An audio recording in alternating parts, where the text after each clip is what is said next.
Hey guys, it's the young guns of real estate. I mean, imagine you're two cousins, you're 19 and 20 years old, and you're investing in real estate. So guys, welcome, right? Yeah, Soren and Charlie. The question is this, for both of you. At 19, 20 years old, you're supposed to be playing video games, right? What the heck are you guys doing in real estate? I mean, how do you get exposed to this? Yeah, so I got exposed because my dad's bought a couple properties in the past. Okay. And so, you know, kind of watching him develop a portfolio kind of got me interested in, you know, can I develop that portfolio a little bit earlier than when he did it? And then also I just did some research online, watched some YouTubers, did some blog research and researched it online and found out that, you know, this is, it's doable at this age if you have a smart partner and a smart strategy. And so that's kind of what got me interested in. Got it. So let me ask you this, Charlie. You see your cousin, right, doing this whole real estate thing. Was that what inspired you? What was it that you're like, man, this is kind of cool, and rather than doing the traditional thing that guys your age will be doing at this point, you're like, oh my God, this will be fun. I mean, how did that start for you? Right. So, I mean, my cousin, he's younger than me, so obviously I don't want him to surpass me in all these properties, but honestly, my mom was kind of the same way. My mom started investing in real estate. You know, she did multiple flips, and you know, I wanted to get on the train and learn about it. So YouTube, same way he did. But then, yeah, looking at him, man, had to get started. Got it. Okay. So let me ask you this, because sometimes people, you know, watching this, listening to this, they may get the impression that your parents are full-time, quote-unquote, real estate investors. They're not, right? Right. What type of business are and your parents are obviously related, right? What type of business are they in?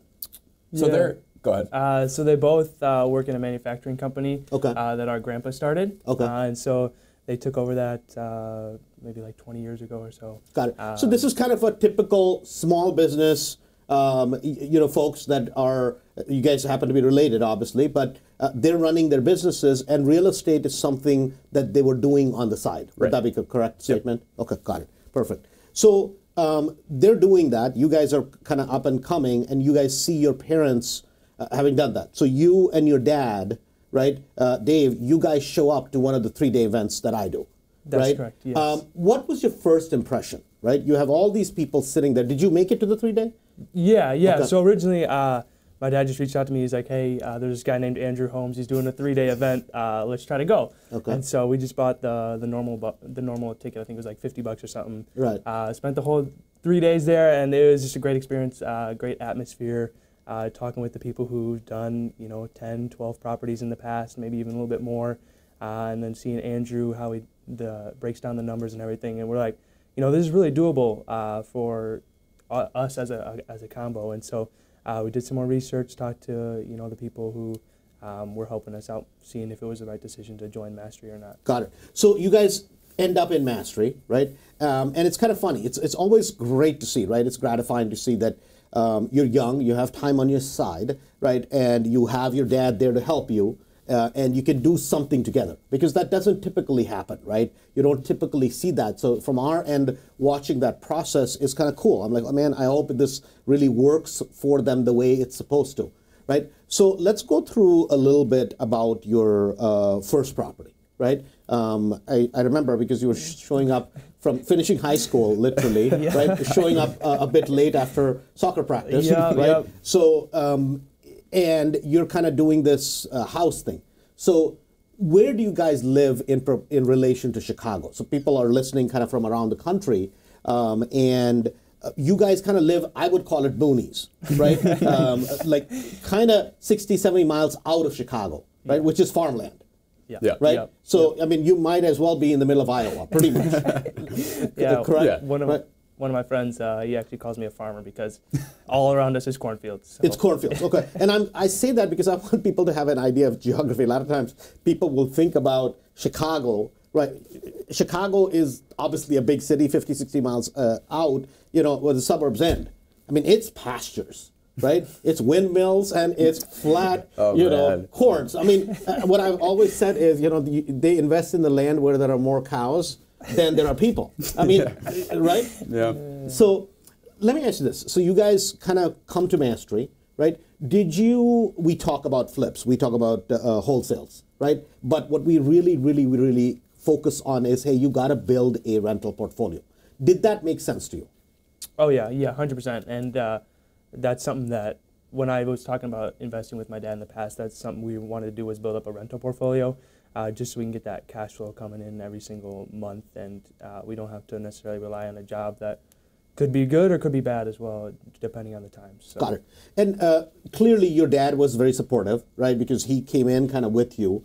How about your parents at the time, right? Were they kind of like, oh, what are these guys doing? Or were they like, no, man, we're on board? No, so my mom was gun-ho on it. You know, we did the virtual mastery. Oh, okay. So, no, she, you know, just, again, watching Soren, you know, watching my uncle going at it, you know, she was all for it and super supportive. So right, and that's kind of cool, right? Because which is a lot of times, like early on, my parents were both doctors, right? So you guys know, and they're like, oh my God, what's going to happen to this guy, right? Because they didn't know, right? It's the unknown. The cool part about it is for you guys, like, not only do you guys have a brain, you guys choose to use it, but your parents are on board. Right? Yeah. It's a huge support because you're like, man, I'm doing the right thing. Maybe I can do, and we were talking about it. I'm like, dude, you know, you guys do a couple of properties, go buy yourself a nice car, do something fun. Because at this age, you can do that, right? You guys have time on your side. So your first property, right? This is kind of outskirts of Chicago. You bought your first property, right? A small little town called Winfield, right? What did you buy that property for? We bought it for $57,000. $57,000. And where did you guys find the house? We found it listed on the MLS. MLS, right? And it was in pretty bad shape, right, to say the least. But location-wise, phenomenal location. When I say phenomenal, it is a great location, right? So I show up there. I mean, you're showing up in your soccer outfit, right? Literally. And were you guys scared? Was this something you felt? Because it was a mess. I mean, the layout was not necessarily the best. The only thing that the house had going for it is $1 million location, right? How was that experience? Did you guys do the work? Somebody else did the work? Yes, we hired a general contractor to do the whole project. Just because it's a little bit of a bigger project. It was $70,000 rehab. Right. And so it needed everything, but that didn't really scare us too much because we had a relationship with the contractor in the past. We knew he wasn't going to screw us over or anything like that. And then also, you know, we've done smaller rehabs in the past, but we were comfortable with this one just because the spread was that much greater, and so it was worth the, you know, doing the larger rehab to get a greater return. Got it. So on this particular property, right, 57 purchase, 70,000 rehab on that end, right? And here's the kicker, right? This is really where the rubber meets the road, is what did this property on a refinance appraisal, what did this appraise out at? $210,000. $210,000, right? Man, if you're that young, that's a lot of money, right? For anybody, you're in it for 57 plus 70, right? So you're barely in it about 120, 130,000 bucks, right? On the back end, the property appraises for 210. Why not just sell that sucker Yahoo? Yeah, right? I mean, let's go to Cancun and have fun. I mean, no, seriously, man. I mean, you know, but you guys, clearly, I mean, I'm setting up that, you know, whole Cancun thing, but a lot of times people are like, oh my God, Andrew, I got such a big win. I sold the flip. Did you sell the property? Did you guys keep it? We kept it. We kept it. Okay. Yeah. So you kept it as a rental. Yeah. How much rental income do you get out of it? We're getting $1,695 a month is what we're charging, and then all our expenses are right about $1,000. So we cash flow close to $700 a month. Close to $700 a month with a mortgage. Yeah. Right. With a mortgage. So you guys have nothing out of pocket, right? That's I mean, you realize this is a virtual lottery ticket. You have to work for it, right? But this is all you need is you stack up 15 or 20 of these. I mean, you're set. If you choose to, you're set for the rest of your life. And even if it takes 4 or 5 years to do it, it's okay. Did you get that concept?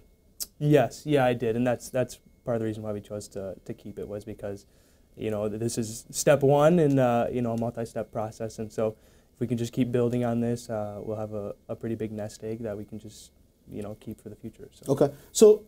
Charlie, you're watching your cousin, right? He's pulling ahead, right? And you're like, oh man, dude, I'm supposed to be a year older, right? I don't want to get left behind, right? Which is, in this case, the FOMO is good, right? It's a positive thing, FOMO. You did one flip, right? Even before just watching what he was doing, his dad, they're doing this together. And you and your mom, you guys went in on a flip, Yep. right? What did you buy that property for? So we bought it for $63,000. Okay, where was that? It was in Hinckley. Hinckley, okay. So this is way out. Way out. Way out, okay. Yeah. So, I mean, this is kind of like small, piddly little town in the middle of cornfields. Past Boohoo Land. Okay, okay. So the reason I bring that up, a lot of times what people think is, well, you know, Andrew, this works. And this works because you're in Chicago. This works because somebody's in Miami. It works because you're in, you know, Tampa.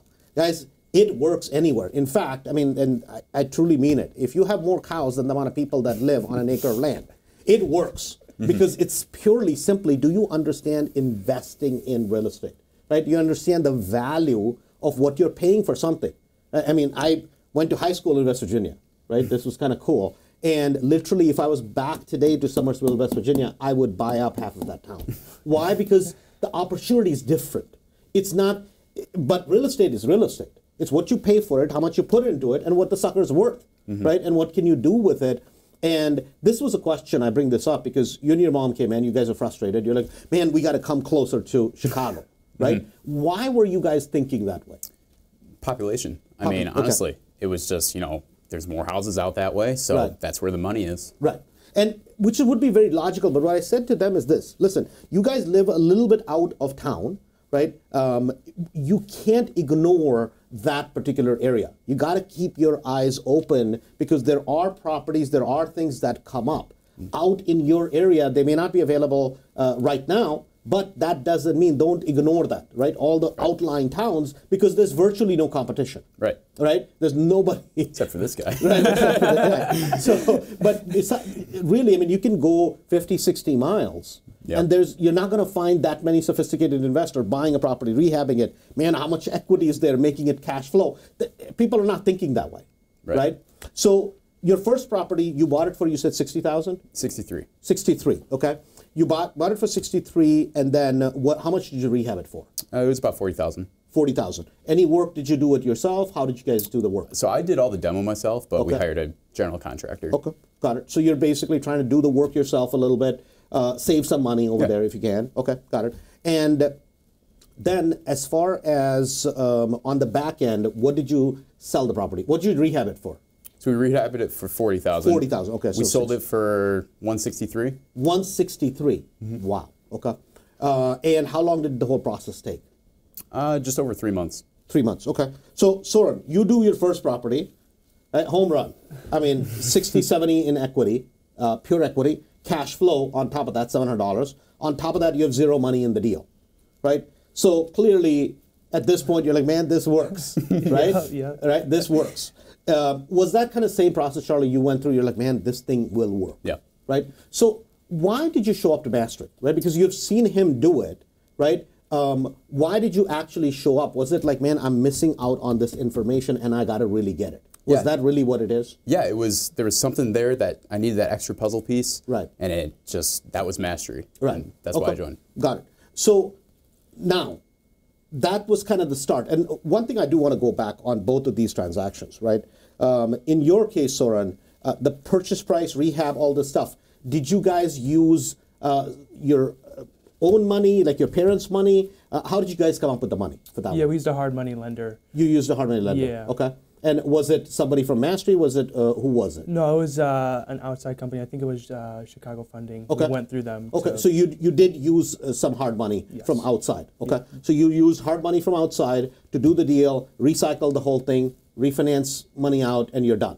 Right? Okay, great. What about you guys? So I used private funding from an uncle. From an uncle. Yep. Okay, great. So I mean, if you're going to pay anybody interest, your uncle has a little bit of money. Why not pay it to the uncle? Right? There you go. I mean, which makes perfect sense. A lot of times, you know, we don't think about it that way. But at the end of the day, man, I mean, who are you going to pay interest to? If you're going to do it within the family, good.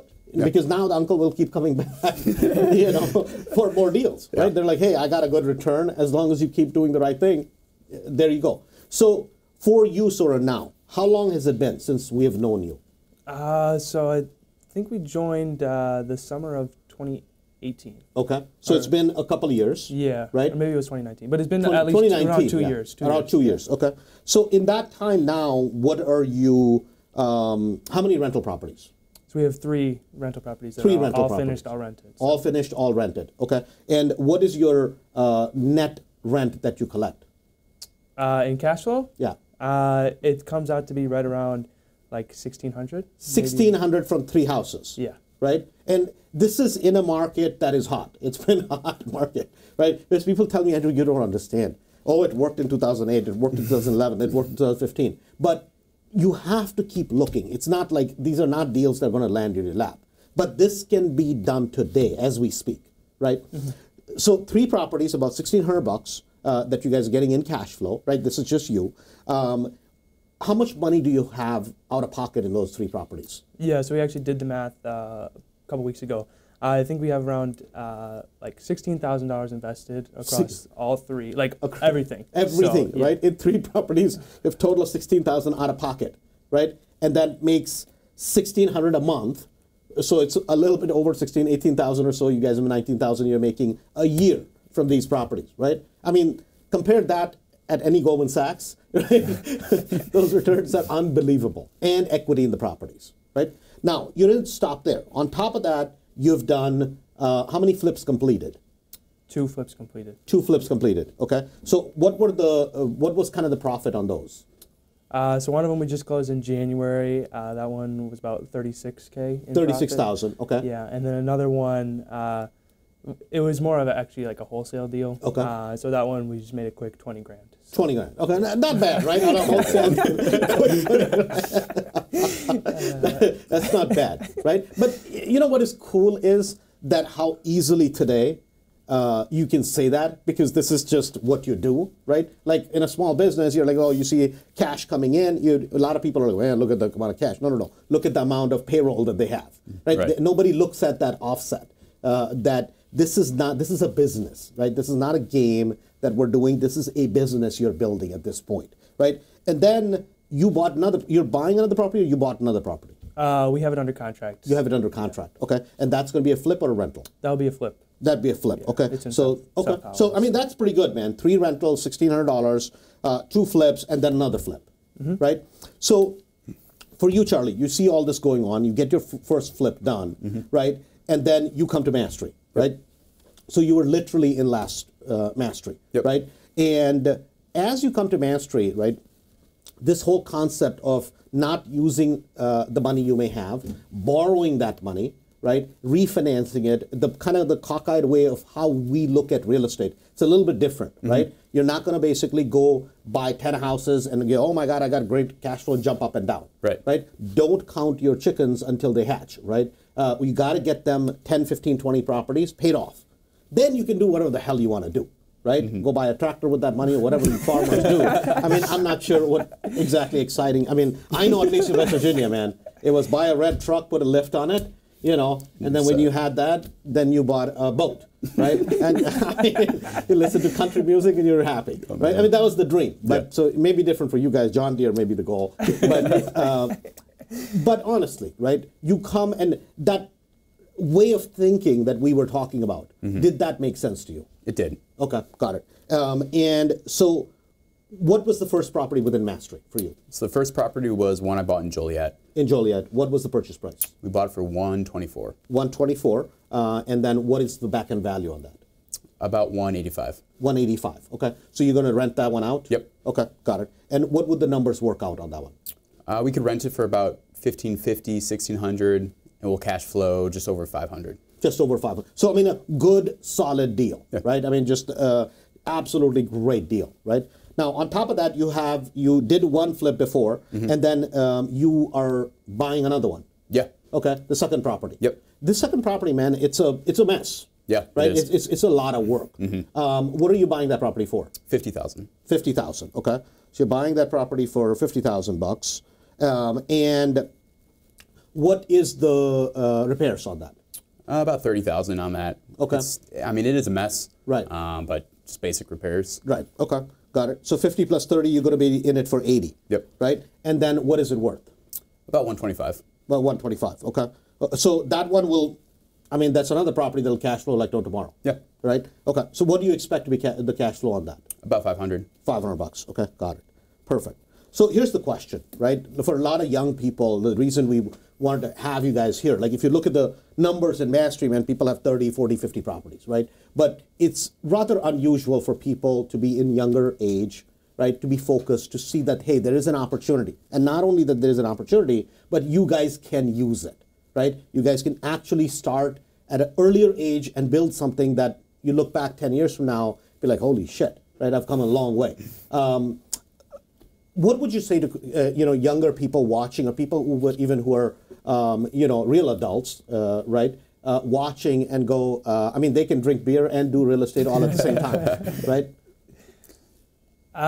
So I would say, like, learn as much as you can. I spent the first, before I bought a property, I was probably doing research for 3 years, and then came to Mastery to learn even more. So learn as much as you can, and then when you are ready to jump on, I would say submit as many offers as you can, because as you said before, the market's pretty hot right now, but if you're just submitting offers constantly, you'll eventually get a couple deals. Okay, so did you guys have to submit a lot of offers? Yeah, we've submitted a couple over the years. Okay, a couple, okay. No, but I mean, it wasn't like you submitted one offer and boom, it was off to the races. That's right? correct, yeah. So you guys had a lot of rejections on these properties. Mm-hmm. Okay. What about you, Charlie? What would you say? I would say around the same thing. Submitting offers is key. Okay. And finding that group within where you live to support you is really beneficial. So Mastery, super beneficial. Got it. So, because, I mean, a lot of times what I find is that there's a lot of excitement, right? People, I mean, especially nowadays, you go on to internet, I mean, you can do a million things, right? Latest thing I heard about is that Robinhood, whatever that thing was going on, right? And it's great, right? People are exposed to all these things, right? Just a year and a half ago, everybody was going to be a billionaire with the Bitcoins, right? I mean, and we all want to chase gimmicks because the grass is always greener on the other side, right? But my perspective has always been simple. While you're trying to chase your billions, God bless you, hope you make it, let's just stick with bread and butter stuff, right, that we're talking about, because this is money you can actually count, yep. Right? And you can truly, truly build a future based on what we're talking about, right? So guys, congratulations from the bottom of my heart, and I mean it. And it's really kind of really nice to see that even at a young age, you guys have your brains, as much as I'm picking on you guys and poking fun of it, but you guys are using your God-given brains, and you have a family that you're blessed where they're so supportive, right? I mean, you literally, by the time you guys get to be 30, if you guys are not worth $3 or $4 million, you have done something horribly wrong, right? You've done something horribly wrong, right? I mean, and that should be the goal. Literally $5 to $6 million net assets owned, and a minimum of $15,000 in net income, because that is doable, right? Right now, I mean, I don't know what else you have to do, right? Except find good deals, right, and move your life in a productive way. So, congratulations, guys. I hope everybody joining us enjoyed the podcast today. This was kind of fun for me to record. You can always reach us, share us, like us at 257cashflow.com. That's 257cashflow.com. This is Andrew Holmes with Soren and his cousin Charlie, the young guns of real estate. Thanks so much, and have a good day.